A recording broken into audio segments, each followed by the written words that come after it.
Salut, moi c'est Greg, préparateur physique pour les judokas et je vais t'aider à performer sur le tatami cette année. Et avant ça, d'abord, je vais t'expliquer à quoi ça sert la préparation physique et comment la programmer cette année et surtout comment programmer une séance de préparation physique efficace pour toi.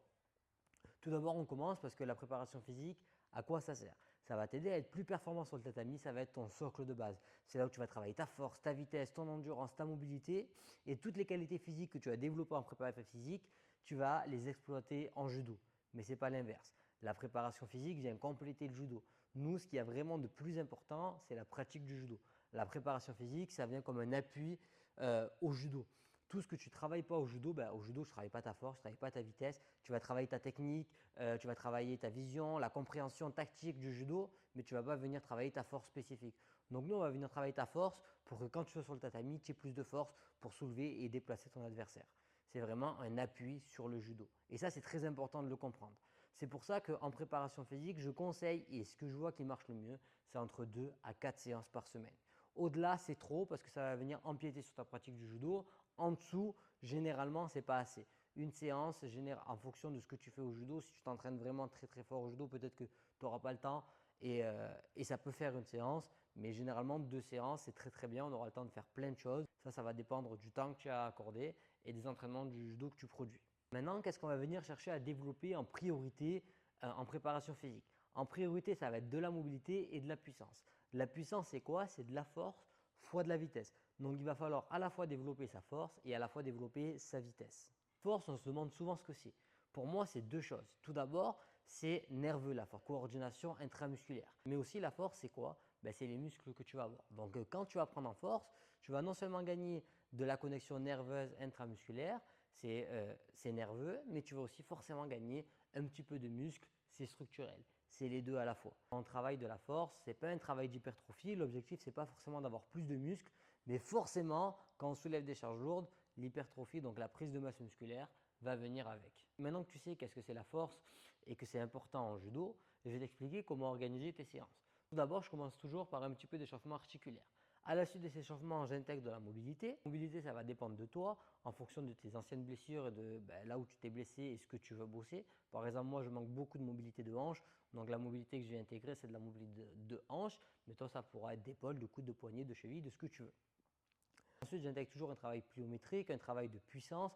Donc là, je vais venir faire des sprints et des sauts. Ensuite, alors si c'est pour le haut du corps, ça va être un lancer de main symbol par exemple ou avec des élastiques. Ensuite, j'intègre toujours un travail de force à ce moment-là.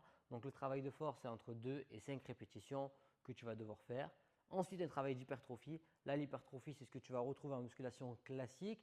C'est de la prise de muscle, mais je vais venir l'intégrer sur des zones faibles ou des zones à risque. Par exemple, au judo, on a beaucoup de blessures au genou.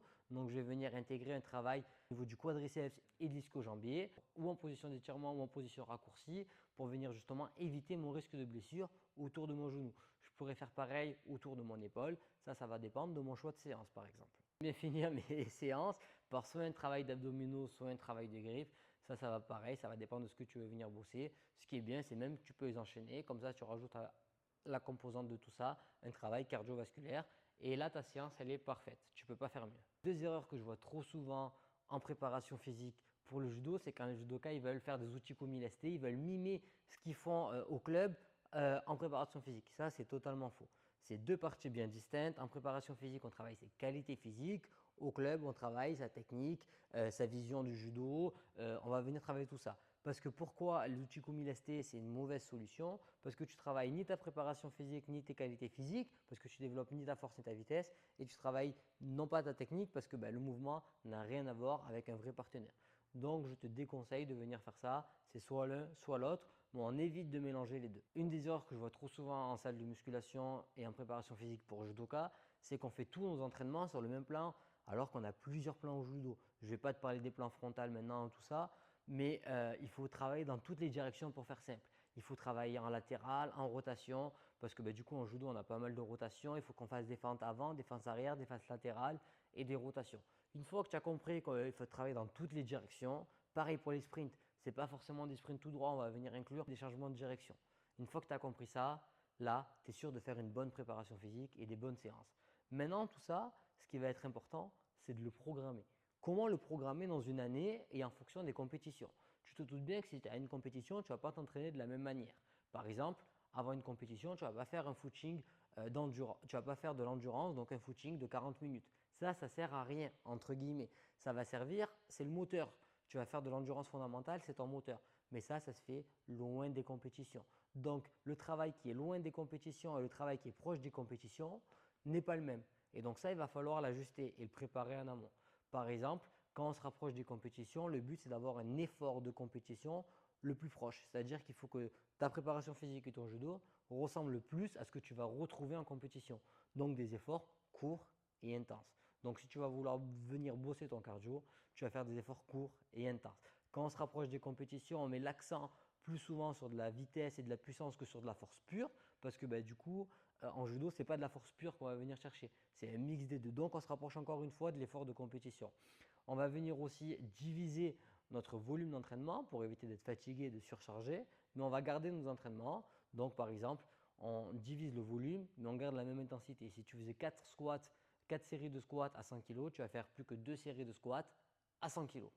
Si tu as déjà compris tout ce que je viens de t'expliquer, tu es déjà au-dessus de 90% des judokas qui commencent à peine la préparation physique. Si tu as encore des questions, n'hésite pas. Moi, c'est Grégory, alias Training Judo sur Instagram et je m'occupe de faire performer les judokas. Donc, si tu as des questions, n'hésite pas à m'envoyer un message, j'y répondrai volontiers.